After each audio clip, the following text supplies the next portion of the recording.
ቴዲ አፍሮ አልበም እስከ አሁን ድረስ ከሊቅ እስከ ደቂቅ ከፖለቲከኛ እስከ ሃይማኖተኛ ከዩኒቨርሲቲ ተማሪዎች እስከ ፕሮፌሰር ድረስ እያጋጨና እያፋጨ አልፎም ደግሞ በሐሳብ ደረጃ እያሟገተ ይገኛል። ከመድፍና ከመትረየስ በላይ የሱ አልበም አስፈርቶ ይገኛል። ፕሮሞሽኑን እየሰራለት መንግስት ነው። መንግስት በደንብ የሱ ሙዚቃ እንዲደመጥ ጉጉት አሳድሯል እያሉ ይገኛሉ። ይህንን ከተናገሩት ውስጥ አንደኛው ጀዋር መሐመድ ነው። እነዚህን ቪዲዮዎች የምንመለከት ይሆናል። ከአመታት በፊት ጥላሁን ገሰሰ ለቴዲ አፍሮ መድረክ ላይ ምን ነበር ያለው የሚለውን እንመልከት።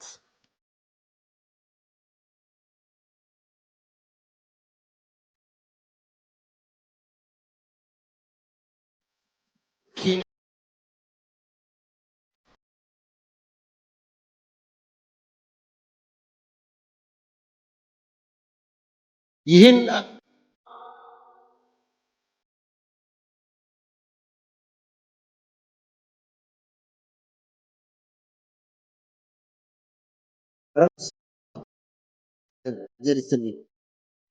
ቃል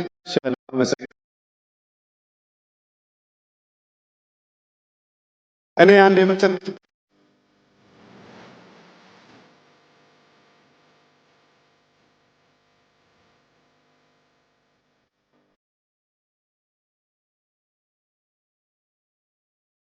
አገር ፍቅር ቲያትር እኔ ዛሬ እሱ ባለበት ላይ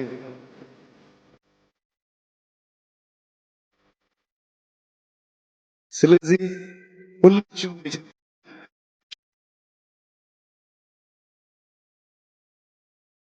በዚህ ሁኔታ ነበረ ጥላሁን ገሰሰ ለቴዲ አፍሮ ቃል ያስገባው ማለት ነው።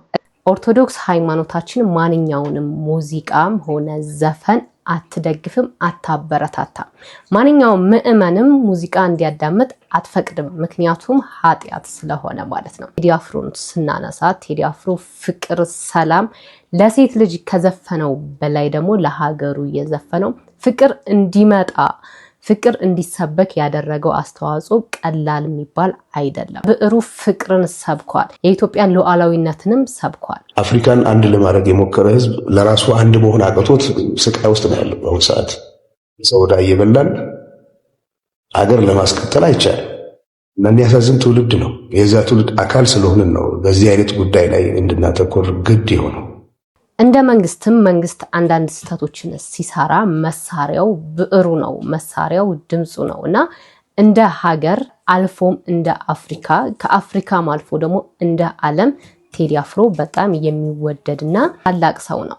ይህንን ደግሞ ዓለም መስክሮለታል። ይሄ የሆነው ዘፋኝ ስለሆነ ብቻ ሳይሆን የሚዘፍነው ዘፈን ወይም የሚገጥመው ግጥም ያሳደረው ተጽዕኖ ነው። ለመሆኑ በዛሬው ቀን ማለትም በ8/2018 በ8ኛ ወር እንደገና 8 ሰዓት ላይ እንዲለቀቅ ለምን ፈለገ? ይሄ ቀመርስ ምንድነው የሚለው እንመልከት።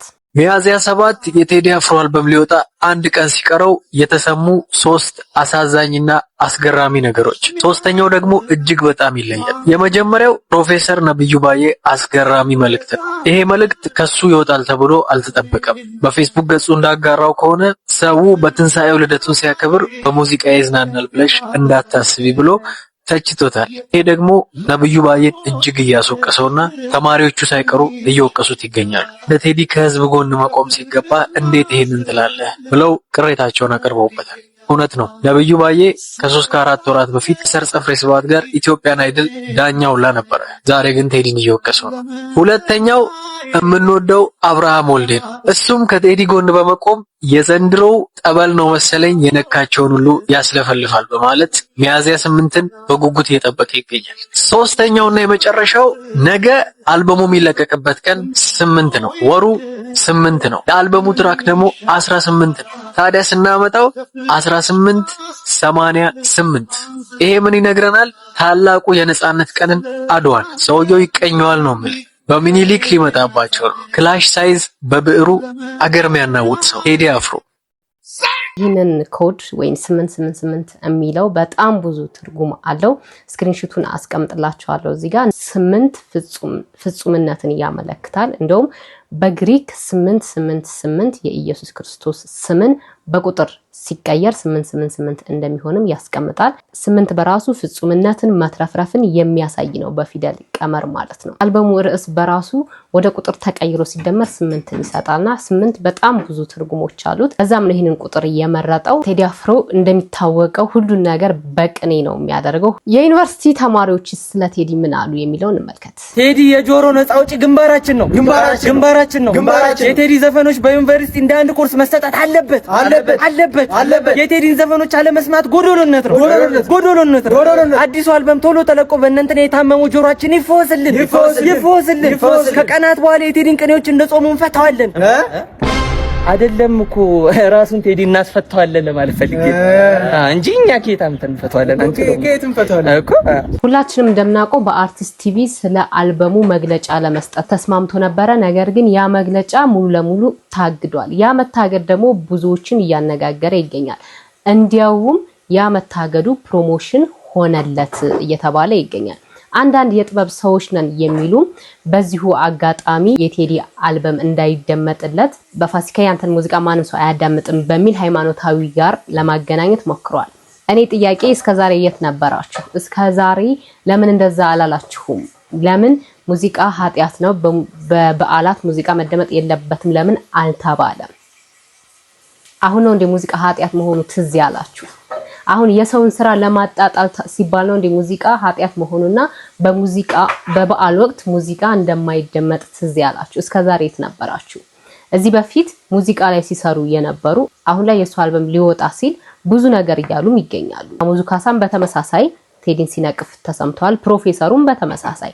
በጣም የሚገርመው ነገር ግን አብርሃም ወልዴ ያለው ነው የዘንድሮ ጸበል ነው መሰል ሁሉንም ያስለፈልፈዋል አለ። እጅግ በጣም ህዝቡ እንዲጓጓ ነው እየተደረገ ያለውና ጀዋር መሐመድ ምን አለ? እሱን እንመልከት። አሁን የቴዲን ዘፈን የሚወዱትም የማይወዱትም ያዳምጡታል። ይሄን ዘፈን አምጪ ልስን እኔ ራሱ የማያዳምጠው ቋንቋው የማይችለው አስተርጎ ነው የሚያዳምጠው። አሁን ራሳቸው ላይ ነው የተኮሱት እያልከኝ ነው? አሁን ዝዋ ከአክሱም እስከ ሞያሌ እስከ ደወሌ ምንድነው መንግስትን እንዲያስበረገገው የሚለውን it has made it the most awaited album of the year። በጣም ይወዱታል ማለት ነው። ፕሮሞሽን እኮ የሰሩለት ቴዲስ ፕሮሞሽን ቦሪም። እኔ ለምሳሌ ሙዚቃም ብዙም ስለማልቀጣጠል እንደሚወጣ አላውቅም ነበር። ስላፈኑት ግን እኔም ሰማሁት። አይ ቲንክ አብዛኛው ሰው አሁን ካለ ያኔ እንደቀልድ ምለው ነገር አይደለም they live ይሄ የተወሰነ ደሴት የብልጽግና ደሴትና ኢትዮጵያ እኮ የተለያዩ ናቸው። ደሴቱ ውስጥ አየህ ስለ ሙዚቃ ሲያስቡ ነው የሚሉት ማለት ነው። ታሰቡና ከተጠበቀው በላይ ነው ፕሮሞሽን የተሰራው። ይሄ ፕሮሞሽን እንዲሰራ ያደረጉት ደግሞ የበላዮቹ አካል ናቸው። ያን መግለጫ መዝጋታቸው ወይም ማገዳቸው ይባሱኑ ያልሰማ ሁሉ እንዲሰማ የሆነ ነገርማ ቢኖር ነው እንደዚህ የተባለው እያለ ሙዚቃውን ወይም አልበሙን እንዲጠባበቁ ጉጉት ነው ያሳደሩባቸውና ቴዲ አፍሮም ምንም አይነት ምላሽ አልሰጠም። ይታወቃል፣ በጣም ጨዋ ነው። ምንም ነገር ላይ ሪፍሌክት አያደርግም። ሪፍሌክት በማድረግም አናቀውም። እነሱ ግን በሚገርም ሁኔታ ትልቅ ፕሮሞሽን ወይም ትልቅ ማስታወቂያ ሰርተውለታል። ህዝቡ እንደውም እልክ ነው ያስያዙት። ዮኒ ማኛም እንደዚህ ሲል የራሱን ሐሳብ አስቀምጧል። እሱን እንመልከት።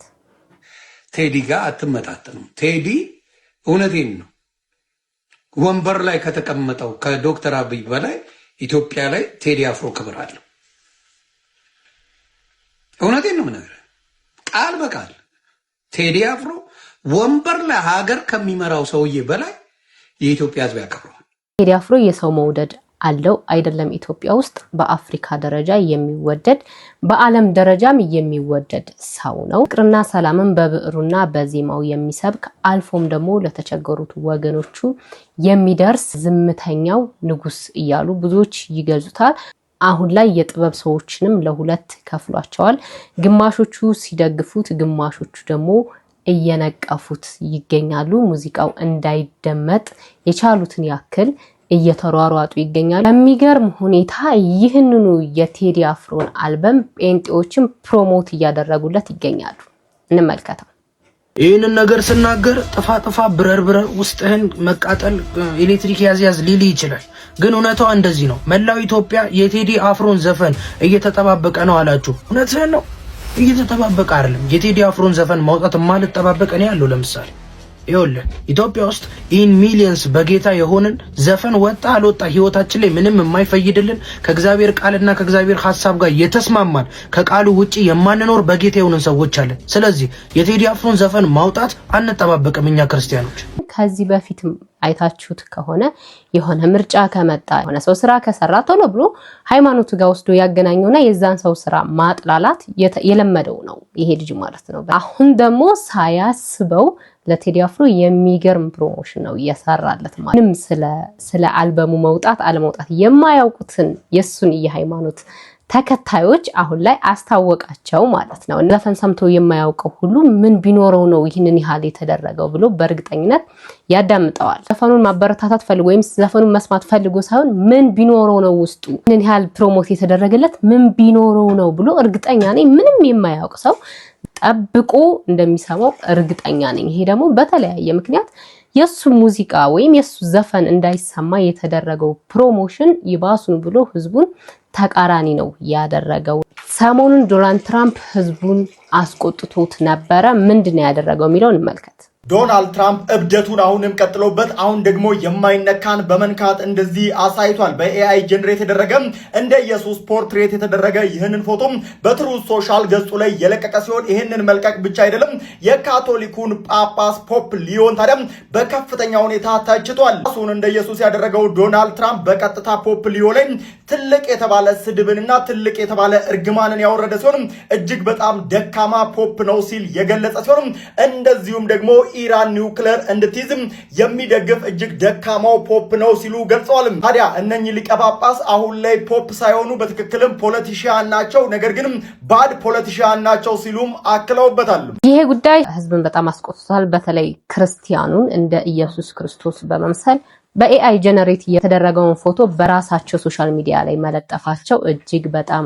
አነጋጋሪና ያስቆጣ ነበረ። ነገር ግን ከዛ በኋላ ሲጠየቁ ቦታ ላይ እንደ ዶክተር የታመመን ሰው እንደሚያሽል ሰው ነው አክት ማድረግ የፈለኩት እንጂ ኢየሱስ ክርስቶስ መምሰል ፈልጌ አይደለም የሚልም ሁለተኛ መልስም ሰጥተው ነበረ። በመጨረሻም ተወዳጁ ኮሜዲያን በረከት ወይንም ፍልፍሉ ወንድማችን ድንገተኛ የሆነ ስትሮክ አጋጥሞት ሆስፒታል ገብቷል። እሱን እንመልከት። ኮሜዲያን ፍልፍሉ ታሞ አልጋ ላይ ተኝቶ ሳይ በጣም ነው ያዘንኩት። ይሄ ስትሮክ የሚባል ጉዳይ አሁን ላይ ብዙ አርቲስቶቻችንን ብዙ ለሀገር ውለታ የዋሉ ሰዎችን እያጠቃ ይገኛል። እስቲ የፍልፍሉ መልእክትም ላስደምጣችሁ። ፍልፍሉ ፈጣሪ ጨርሶ ይማረ። ሁላችንም ስብስብ ብለን እንሄዳለን። እግዚአብሔር አምላክ በምህረቱ ጎብኝቶ ለቤትህ ለደጅህ ያብቃ። ሁላችሁም እግዚአብሔር ይማርህ እያላችሁ ኮሜንት ላይ መልካም ምኞታችሁን ግለጹለት። በሌላ በአዲስ ቪዲዮ ተመልሼ እስከመመጣ ድረስ ቸር ቆዩልኝ።